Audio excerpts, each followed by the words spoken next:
मलाई दुःख लाग्छ। आज बिरामी हुँदा पनि काम गर्न जान बाध्य छु म, किनकि यो देश सत्तीले सरापेको देश रहेछ। आज जेनजी सरकार बनेको पनि लगभग 2.5-3 महिना हुन लाग्यो।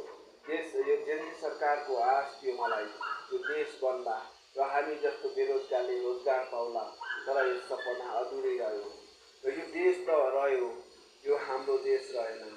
तर कसरी भन्ने, यो जेनजी सरकारले देश बनाउँछ, यो सपना पनि म सोच्न सक्दिनँ, किनकि हाम्रो देश बनाउने एउटा निर्धक्क हृदय जेलमा हुनुहुन्छ। बालेन दाईको आश थियो, उहाँको पनि कहिले के न्युज आउँछ, त्यसैमा मलाई दुःख लाग्छ। हामी बेरोजगार नै रह्यौँ, हामीले रोजगार पाउने भएनौँ। आज यो अवस्थामा छौँ हामी, हाम्रो केही मान्य भएन। हे प्रभु, यो देशलाई बचाइदेऊ। यो देश कुनै चाइना र